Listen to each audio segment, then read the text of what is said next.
You're listening to Bloodline, Episode 1, The Phantom Cockfight.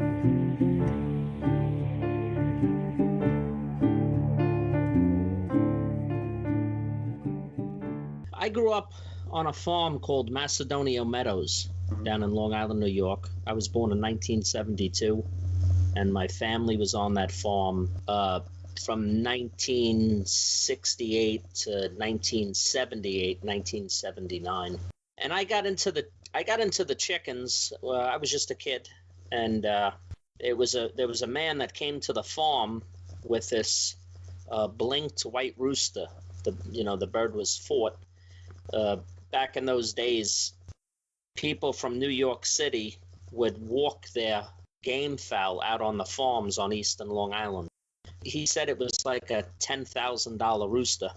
Growing up on a farm, money isn't a big thing, everything's hand to mouth. So I remember just being like thinking of all that money. Wow. And anyway, it was a beautiful white rooster, and I wound up getting the rooster, and I raised him, and he wound up dying of old age. It was a typical childhood on a farm in most ways. Days were spent outside working or playing alongside his siblings, but it was far from a rural life. The farm's acreage was smack in the middle of the second most densely populated county in the United States, housing 2.6 million people on about 70 square miles of land.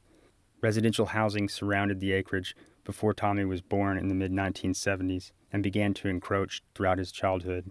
First came the city residents. Some complained about the animals, especially the crowing, anytime Tommy got a few roosters. The city folk made suggestions at first, then rules, regulations, laws, and oversight relating to the family's hogs and other animals.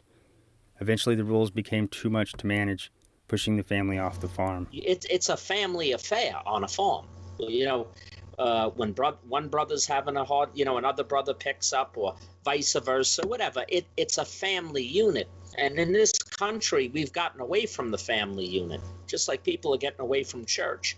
We're seeing it today. But on a farm, you need that family unit, and it really does make for a close-knit family. So when I say we were robbed, I saw what had happened to us because of all the regulating, the different laws that came into play when I was growing up. It eventually, you couldn't keep up with them. Years later, in 2009, Tommy and his wife Gina would buy a farm of their own in northern New York. It would be a rural area, agriculturally zoned, and it'd be theirs, and Tommy would finally have a place to raise the game fowl he'd coveted since childhood. For the next 8 years, Tommy built coops and pens and a barn.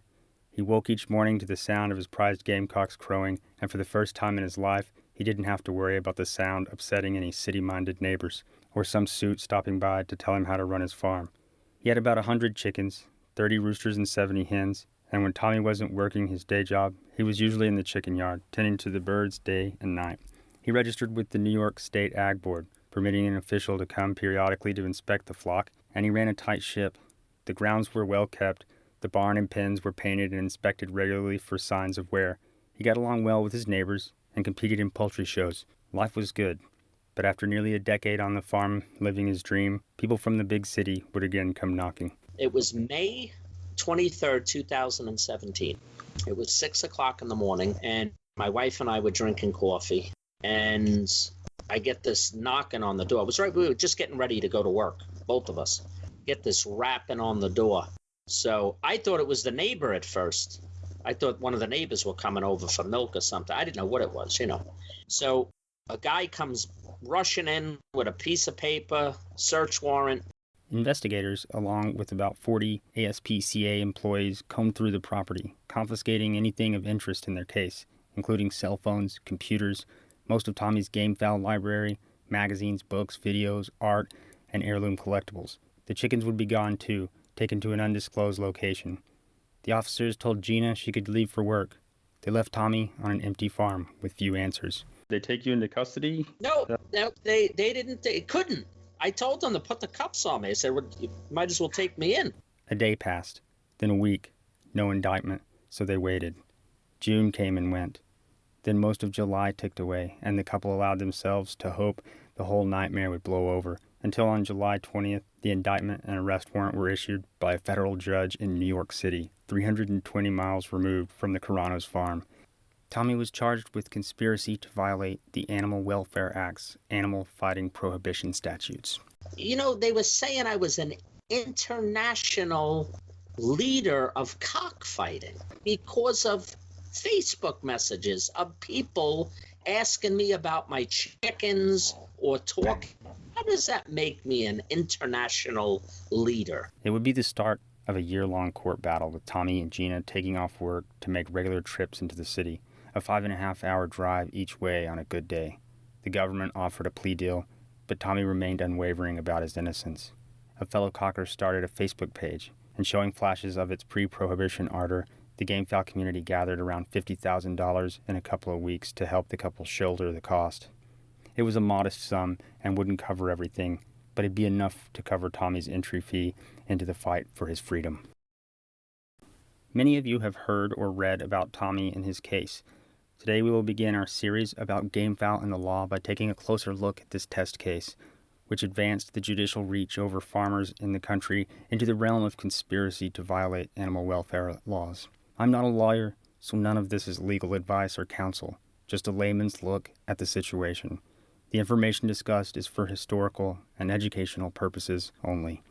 Tommy Carrano was charged and later found guilty by a jury trial held in Manhattan, New York federal court to one count of conspiracy to violate the Animal Welfare Act's animal fighting prohibition statutes, which, to summarize, make it a crime to knowingly sell, buy, or transport a rooster or any fighting implements for the purposes of cockfighting. Animal welfare laws are in place, supposedly, for the welfare of animals, but the details of this case, the theory and practice, sends a mixed message about the government's concern for animal welfare.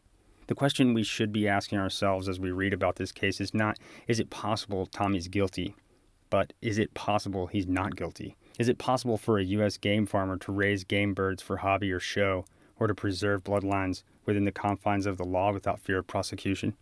There are generally two parts to a conspiracy charge. First, there must be an agreement between two or more people to commit an act prohibited by law. Then, one of the people in the agreement must do something to further the agreed-upon crime, also called an overt act. It's important to note that only one person in the group has to commit the overt act. After that, everyone in the agreement is liable for conspiracy. Through a search of Tommy's property, at least 2 Facebook accounts, and a search of another man's property in Tennessee, some of the sources of evidence includes the Carrano's home computer, along with 2 cell phones, which were sent off for forensic nerds to analyze, a box of heirloom collectible gaffs that Tommy had inherited from his late mentor, Joe Z, whose name was on the box, medicine from his cockhouse, a pair of scissors or shears, wooden portable stalls, the contents of his personal library and art related to gamefowl, including gamefowl magazines, newsletters, and videos. A forensics expert with the ASPCA was flown up from Florida and found traces of what a laboratory later identified as chicken blood in the Joe Z box as well as in a carry stall. But what's so unusual about traces of chicken blood on a chicken farm or gaffs once used by Joe Z, an active cocker in the pre-prohibition days? In court, these items were combined with Facebook messages from 2 accounts Tommy allegedly operated, a personal account in Tommy's name and a group account under the NYUGBA name. The scope of the case included all posts and messages from these 2 accounts over a 5-year period, amounting to tens of thousands of pages full of messages, conversations, and comments. When asked, the investigator said he spent 2 work weeks just reading through the trove of messages. I'll note that it seems impossible to know for sure if Tommy sent the messages used in the case against him. All we know is that it's the Tommy Carrano Facebook account and the NYGBA Facebook account. There's no attempt to match the user's IP address at the time of the message to the address at Tommy's home. The investigator said it wasn't possible in his testimony. Sometimes these messages can seem innocuous. Consider one Facebook conversation from the case. Someone messaged one of the Facebook accounts Tommy allegedly operated, asking where he could get a set of short heels, adding, "I broke one last week in the drag." In reply, Tommy's account referred the person to Dwight Orr, specifically for collectibles. But in court, the prosecution construed this conversation as one example of an agreement to a criminal conspiracy. There are other conversations, references, etc., and I won't go over all of them because we don't have enough time. I simply wanted to illustrate the breadth of a conspiracy and emphasize the fact that this case had no cockfight, no fight bust. In the search of the property and within the troves of data, images, phone records, Facebook records, and other items seized, there was nothing found placing Tommy at a cockfight. His birds were in excellent health, and Tommy wasn't accused of mistreating these animals. There was no element of animal cruelty in the charges, or Tommy would have faced a 5-year sentence rather than the 15-month sentence he ultimately received and served 12 months for. With no element of animal cruelty in the case to begin with, one begins to wonder, why were the animals taken in the first place? As we'll see a little later, the welfare of the animals wasn't relevant to the case. The prosecution argued that fact, and the judge agreed. Sadly, the actions of the government support the theory that this wasn't an issue of animal welfare at all, and throughout the case, Tommy was the only one who seemed to be concerned for the welfare of his animals. Before the trial began, the prosecution was successful in convincing the judge to preclude or not allow certain facts to be presented in the trial. Somehow they convinced the judge that information about the history and culture of cockfighting in the country would be irrelevant in Tommy's conspiracy trial and distract from the facts at hand. This significantly limited the amount of context defense could provide to the jury about the operations of a game farm. Keep in mind, this was a downtown Manhattan jury, city full. The trial is 350 miles from Tommy's rural farm upstate, but the two places are worlds apart. Of the 60 people in the initial juror pool, 17 had either owned a rescue dog or donated to ASPCA, HSUS, or another animal welfare group. Only 2 admitted that fact would impede their ability to be a juror. One worked for the New York Times. There were legal assistants, accountants, corporate officers, etc. It's likely that most of them wouldn't know how many toes are on a chicken's foot. They may have never stepped foot on a farm and may not know anyone who has. They were blank slates when it came to chickens, and the prosecution was quick to fill in the details. The trial's first witness was a government cockfighting expert, a sheriff from Kentucky who'd taken some classes on animal investigations and who'd been undercover on a cockfighting case for a couple years. The officer described to the jury and judge, no doubt for the first time, what happens at a cockfight. He described what gaffs and knives were and explained their usage. He described everything from handlers to referees to keeps, and he told the jury that trimming and dubbing was done solely for fighting, apparently unaware that it's done for health and safety reasons and required by the Gamefowl Show Standards. The officer thus provided the jury with its first education of gamefowl, leaving the defense to pick away at his account. The most obvious way for the defense to do this would be to call their own expert to widen the jury's education, provide some context. But since the prosecution blocked historical and cultural discussion, the scope was controlled more or less to what the officer had explained in his testimony, a tough obstacle to surmount. The whole ordeal took 1.5 years, and Tommy began serving a 15-month sentence in late 2018. Throughout the proceedings, the property confiscated from Tommy, specifically his chickens, were held at 2 ASPCA facilities pending the outcome of the case.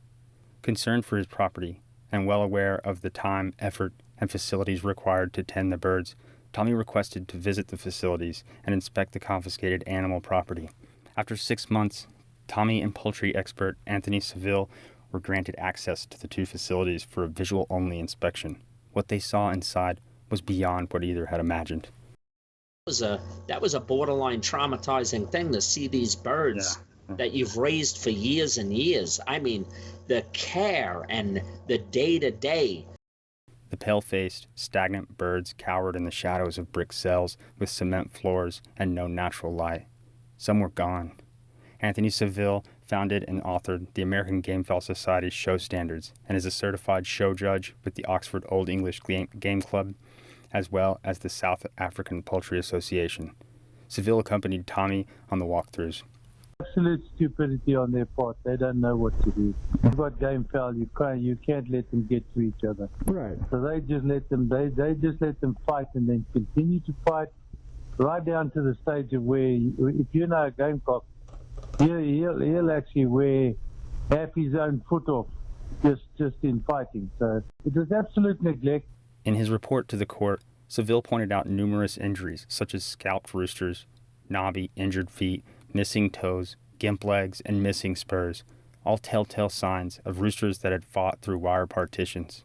Because of the detailed records made by the investigators, he explained in a brief to the judge, it'd be easy to verify these injuries occurred after being taken into government custody. Why on earth you entrust decent animals to people, to fools like that, I don't know.